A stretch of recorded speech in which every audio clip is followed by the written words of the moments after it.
moja kati ya mkataba mkubwa sana ambao klabu ya Simba wameingia, na unajua ni ongezeko la almost takriban kama bilioni 3 kwa mwaka kutoka kwenye mkataba ambao ulikuwa umepita na Sunderland. Kwa hiyo Simba wametengeneza statement, na hii maana yake sasa ni kwamba kwa asilimia fulani, yani tunasema kwa asilimia fulani tunaona mpira wetu umekuwa, umeelewa? Sasa kama mtu anatoa hiyo bilioni 38, unajua sio ndogo. Hiyo ni pesa kubwa sana, na almost dola 14 milioni 10 kitu yes. Na unajua hii kuna baadhi ya wizara hii ndo bajeti yao. Kwa hiyo maana yake timu kama ya Simba kupata bajeti kama hii sio kitu, kupata pesa kama hii sio kitu kidogo, lakini pia wasiwasi wangu tu unakuja pale kwenye namna gani sisi ambapo tunaweza kumrudishia huyu mtu ambaye amewekeza hizo pesa. Unaelewa? Sawa, yeye katoa bilioni 38. Je, Simba na mashabiki wake kwa ujumla, wanachama, je, wanamrudishaje vipi huyu jamaa aweze kurudisha hiyo hela? Lakini pia natuonyesha kwamba kwa namna mpira wetu umekuwa, sio hivyo? Unajua, nakumbuka miaka 5 mchomvu kaunda kama ndio tumsaisha 5 au 6. Nakumbuka kipindi kile mdhamini ni Vodacom. Ilikuwa tu yani jezi ilikuwa ni part ya udhamini. Kwa msimu ile mdhamini anawaita labda kama wiki moja au wiki mbili kabla msimu kuanza, mnaitwa sehemu, mnatoa tu jezi, yani sagura bwana, wewe kwa sababu jezi yako ni kijani, wewe kwa sababu rangi yako ni kijani na nyeupe, kijani labda na njano, jezi zako hizi. Kwa hiyo ujuzi umedesigniwa wapi utajua wewe labda jezi yako nyekundu. Kwa hiyo baadaye, lakini vilabu vikaona hii tuweze kujiongezea mapato, hebu tujaribu kutoka hapa tuende kwenye hatua nyingine. Ndio maana tukaona Vunja Bei anaingia bilioni 1, nakumbuka ilikuwa kipindi kile kwa mwaka. Akaja Sunderland almost bilioni 2 kwa mwaka. Baadaye tukaona kwa upande wa Yanga anaingia JSM, japokuwa mkataba wake haukuwa wazi zaidi Yanga, lakini tulikuwa tunajua anapata almost kama bilioni 300 na kitu kwa mwaka, which is not sio mbaya kwa kuanzia kwa huo muda, lakini ni moja kati ya sehemu ya mapato kwa hivi vilabu. Naam, kwa kuongezea tu ni kwamba kwanza tuwapongeze Simba kwenye hili ambalo wamefanikiwa kulifanya wao kama klabu. Lakini pili niseme kwamba ni kama vile wamechelewa hivi. Unajua vilabu vyetu vikubwa kwa muda waliokuwa nao tangu kuanzishwa kwake, lakini ongezea branding, kwa maana ya ni taasisi kubwa sana hivi vilabu vyetu ambavyo vinavutia watu wengi sana ndani ya nchi yetu, kiasi cha kwamba mpaka muda huu tunaozungumza ilipaswa mikataba ya muundo huu awe nayo. Yani swala la Simba Yanga kuwa na viwanja ilipaswa isiwe ni story ambayo tunakuja na kuidiscuss hapa, ila jambo la kushukuru ni kwamba siku zote kila kitu huwa kina stages. Kuna nyakati mnaanza, mnasogea hata kama ni taratibu, lakini kikubwa ni kufika mfanikiwe kwenye lile lengo na dhumuni. Sasa ukienda kutazama mkataba wa moja kwa moja wa Simba dhidi ya kampuni ya J-Root, nadhani J-Root.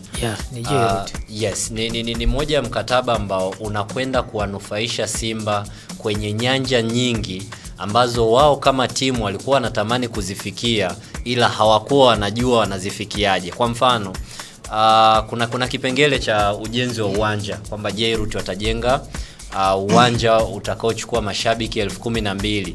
Ikumbukwe kwamba swala la uwanja limezungumziwa muda mrefu, lakini Simba wenyewe kuna nyakati waliwahi kupitisha mpaka mchango, lakini bado haikuwatosheleza wao kufanikiwa kuanza na utaratibu huo, ila kupitia mkataba huu wanapata sponsor ya moja kwa moja ya wao kwenda kujengewa uwanja, jambo ambalo nadhani ambapo kila mwaka watakuwa wanapata bilioni 1 katika hiyo miaka 5. Yes, kwa maana hiyo ni kwamba nje tu ya supplying ya kits ndani ya klabu ya Simba, ila nimeona kuna vitu vingine kibao ambavyo watanufaika nao wao kama klabu. Kwa kwangu mimi niwapongeze sana kwenye hilo. Deo hapa amegusia kesi ya uhakika wa kurudishwa, kwamba wao kama kampuni ni wamewekeza, sio kwamba atatoa tu hizi hela pasipo kutegemea kwamba na yeye atanufaika kwenye mkataba huu.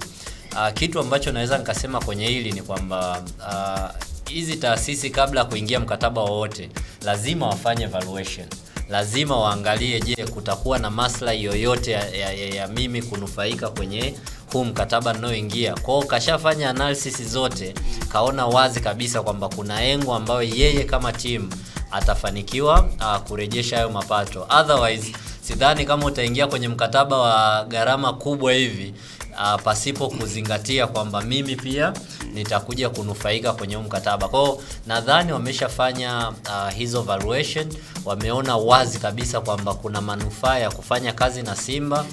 Kwa sababu unajua hata wakifika kwenye wanafahamu wenyewe, hawajatuwekea wazi, kuna possibility labda pengine kwenye ujenzi wa uwanja labda na wao watakuwa na sehemu wanakipata kwenye natoa tu kama mfano kwenye yale mapato ya uwanjani, jezi watakazokuwa wanaziuza, matangazo yatakayokuwa yanafanyika, kwa sababu Simba sasa hivi tunazungumzia ni brand kubwa ambayo inashiriki michuano mikubwa na imekuwa ikifanya vizuri miaka kadhaa mfululizo. Kwa wao kama taasisi watakuwa wameshazingatia hayo yote na kutafuta ni engo gani zaidi ya wao kupata mrejesho wa huu uwekezaji waliofanya. Kwa kwangu mimi niwapongeze sana Simba kwa hizi negotiation. Niwapongeze sana Simba kwa kufanikiwa kusaini mkataba wenye pesa nyingi. Siku zote nimekuwa nikizungumza hapa, maendeleo ya klabu yoyote huwa yanaletwa kwa fedha. Yaani pindi mnapokusanya fedha ya kutosha ndio mnajiweka kwenye engo nzuri ya nyinyi kufanya vizuri kwenye michuano yoyote, kwa sababu mtafanikiwa kufanya sajili za wachezaji wa daraja la juu, mtafanikiwa kuwalipa mishahara hata wachezaji wa daraja la juu. Kwa hiyo huu mkataba utakwenda kunufaisha Simba kwenye engo nyingi, kiasi cha kwamba kama watautumia vizuri, binafsi naona wakiendelea kusumbua kwenye michuano ya kimataifa, hasa kwa ukanda wetu wa Afrika Mashariki na Kati. Lakini pia kingine ambacho